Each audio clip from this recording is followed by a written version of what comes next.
오늘의 주요 뉴스입니다. 경기 침체에 따라 부동산 시장에 한파가 몰아치지만 울산의 주택시장은 토지와는 달리 봄바람이 불 것이라는 전망입니다. 최근 서민 대출이 힘들어지면서 보이스피싱과 비슷한 신종 대출 사기가 기승을 부리고 있습니다.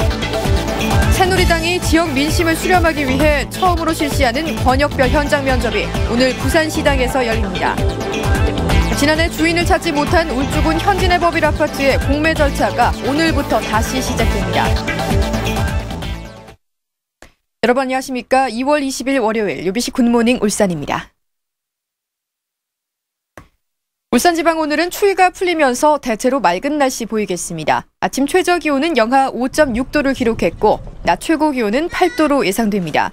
내일은 새벽부터 구름 많아지면서 오후에는 비 또는 눈 소식이 있겠으며 아침 최저 영하 1도, 낮 최고 6도를 보이겠습니다. 울산 기상대는 건조한 날씨가 계속되는 만큼 화재 예방에 각별한 주의를 당부했습니다. 경기 침체에 따라 수도권을 중심으로 부동산 시장에 한파가 몰아치고 있는데요. 울산의 경우 주택시장만큼은 토지와는 달리 머지않아 봄바람이 불 것이라는 전망입니다. 보도에 서영만 기자입니다. 이달 중으로 의정혁신지구에 600여 세대를 공급하려던 이 건설사는 분양계획을 잠정 보류했습니다. 분양가 상한제가 사라지면서 분양가나 분양면적에 대한 정확한 판단이 서지 않기 때문입니다. 85세대 이상으로 분양이 되는 토지이기 때문에요. 30평대 후반 쪽으로 예정을 하고 있고요. 그것도 저희가 이제 사업 승인이 정확히 나야지 평형대라든지 그걸 정확히 말씀을 드릴 수가 있습니다. 이처럼 예정된 아파트 공급에 차질이 빚어지면서 당장의 분양 열기는 찾아볼 수 없지만 수요자들의 구매 욕구는 더 강해지고 있습니다. 지난달 울산의 주택시장 소비 심리지수는 124. 지난해 분양붐이 일었던 부산보다도 크게 앞서는 전국 최고 수준입니다. 오랜 기간 집값이 안정세인데다 앞으로 공급도 많지 않을 것이란 전망에 지금이 내 집 마련 또는 갈아타기에 적기라는 공감대가 형성되고 있는 겁니다. 여기에는 혁신도시란 개발 호재에다 타 시도에 비해 현금 유동성이 풍부한 점도 한몫을 하고 있습니다. 반면에 토지 소비 심리 지수는 95로 여전히 바닥세입니다. 땅은 얼마 전에도 저 토지거래 허가구역에서도 해제된 부분도 있는데요. 일단은 전체적으로 개발에 대한 심리는 조금 주춤하기 때문에 오히려 아파트보다는 토지에 대한 매수세는 좀 떨어져서 봄 이사철이 되면 울산의 주택시장에는 훈풍이, 토지시장에는 찬바람이 계속될 전망입니다. UBC 뉴스 서영만입니다.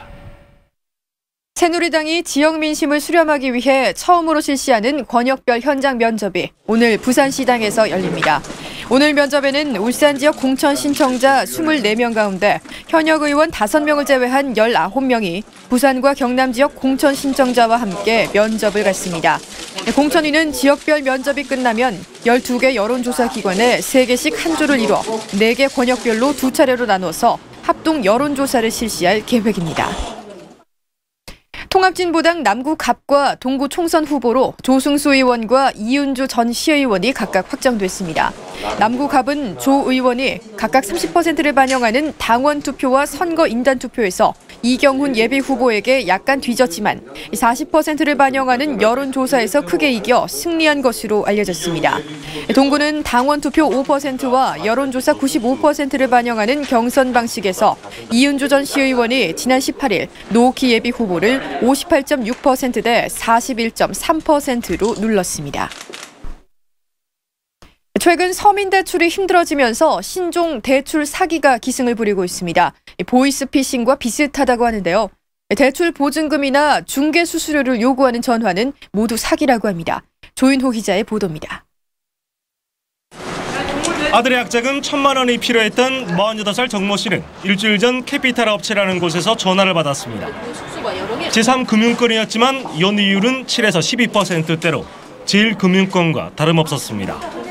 하지만 조건이 하나 붙었습니다.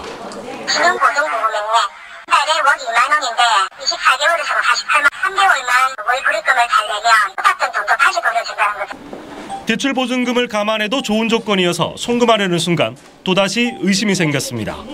계좌에 수취인이 누구가 되느냐. 개인 이름으로 나온다. 여기서 왜 개인 이름으로 나오냐니까 각 지점이 많으니까 때문에 부장 이름으로 들어간다는 거죠. 일주일 전 정색에 걸려온 070 번호로 제가 직접 전화를 걸어보겠습니다.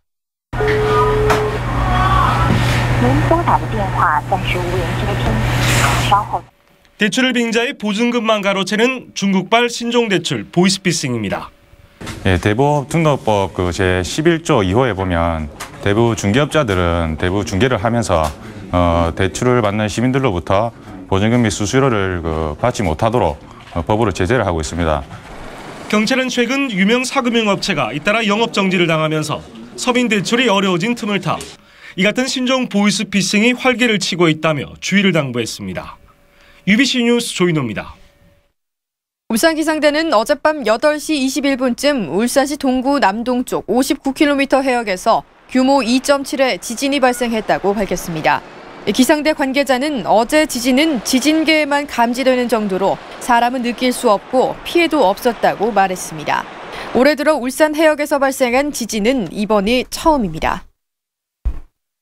지난해 주인을 찾지 못한 울주군 현진의 법일 아파트의 공매 절차가 오늘부터 다시 시작됩니다. 이 밖에 한 주간의 울산 지역 일정을 윤중 기자가 보도합니다. 울산의 대표적인 분양금 환급 사업장인 울주군 범사업 현진 애법일이 오늘부터 재공매에 들어갑니다. 대한주택보증은 지난해 공매 중단 금액인 1,690억 원부터 공매를 시작해 유찰될 때마다 9%씩 낮춰 다음 달 12일까지 5차례에 걸쳐 공매를 진행한다고 밝혔습니다. 울산시의회 교육과 함께하는 의원연구회가 내일 시청에서 학생 인권과 학교 폭력 관련 토론회를 개최합니다. 이번 토론회에는 울산교육연구소 서상호 소장이 학교 폭력의 사례와 이유를 발표하고 학생과 학부모 100여 명이 참가하는 토론이 이어질 예정입니다. 중구 구도심의 문화휴식 복합공간인 쌈지 문화공간 기공식이 오늘 중구 성남동 성남프라자 앞에서 열립니다. 쌈지 문화공간은 야외 무대를 갖추고 다양한 볼거리도 마련할 예정이어서 새로운 문화공간으로 활용될 전망입니다. UBC 뉴스 윤종입니다. 울산시는 한미 FTA 체결에 따른 농업 분야 대책 시행을 위해서 오는 2017년까지 2,651억 원을 투입한다고 밝혔습니다. 사업별로는 울산배 대체 장목 개발 등 11개 사업에 624억 원, 쌀 소득 보전 직불금 등 9개 사업에 514억 원, 농촌 테마공원 조성 등 11개 사업에 655억 원을 투입할 계획입니다. 울산은 한미 FTA 체결로 해마다 지역 농산물 생산량이 3% 줄고 가격도 10%가량 떨어질 것으로 예상됩니다. 지난달 울산항의 물동량이 세계 경기 침체에도 불구하고 수출 화물을 중심으로 소폭 증가했습니다. 울산항만공사에 따르면 지난달 울산항 물동량은 1,643만 톤으로 지난해 같은 달보다 0.7%가 늘었습니다. 유형별로는 수입 화물이 837만 톤으로 11.1% 줄어든 반면 수출 화물과 연안 화물은 18.5%와 13.2%씩 증가했습니다. 요즘 어딜 가나 스마트폰 화면에 빠져있는 사람들을 쉽게 볼 수가 있는데요. 그런데 잘못된 자세로 스마트폰을 오래 쓰면 목 디스크나 또 거북목이 될 수 있다고 합니다. 건강백세 성경희 기상캐스터입니다. 직장인 정홍섭 씨는 출퇴근길마다 습관적으로 스마트폰을 들여다봅니다. 심지어 화장실을 갈 때도 스마트폰을 놓지 못합니다. 2009년부터 지금까지 스마트폰을 사용하고 있는데 아침에 눈 뜰 때부터 저녁에 잘 때까지 일상을 스마트폰을 사용하고 있어요. 그런데 최근 목에 심한 통증이 있어 병원을 찾았는데 병명은 바로 목 디스크. 장시간 스마트폰을 사용하다 자신도 모르게 자세가 구부정해진 탓입니다. 실제로 정홍섭 씨처럼 20, 30대 목 디스크 환자 수는 스마트폰 보급 이후 꾸준히 증가하고 있습니다. 스마트폰을 이용하는 자세가 턱을 앞으로 내밀고 목을 30, 40도 정도 장시간 유지하는 자세입니다. 그 자세로 인해서 목에 상당히 불편, 경직 이런 게 오게 되거든요. 심지어 어린이와 청소년들도 스마트폰 사용이 늘면서 목 디스크 전 단계인 거북목, 일자목 환자 수가 늘고 있습니다. 목 디스크를 예방하기 위해서는 머리를 앞으로 숙이는 대신 아래턱을 가슴 쪽으로 당기는 자세가 좋습니다. 스마트폰과 눈의 거리도 30cm 이상 유지하는 것이 중요한데요. 무엇보다 스마트폰 사용 시간을 줄이는 것이 가장 좋겠죠. 건강100세 성경입니다. 지난해 6개이던 친환경 급식학교가 올해부터는 11개로 확대됩니다. 울산시 교육청은 울산과 옥현초등학교 등 5개 학교를 친환경 급식학교로 추가하고 학생 1명당 한 끼에 350원씩을 지원해 쌀과 채소 등 친환경 식자재를 사용하도록 할 방침입니다. 올 상반기 안에 울산의 모든 택시에 블랙박스가 장착됩니다. 울산시는 지난주까지 블랙박스 장착 비용의 60%를 지원해서 울산의 일반 택시 2,100여 대에 블랙박스 장착을 모두 끝냈다고 밝혔습니다.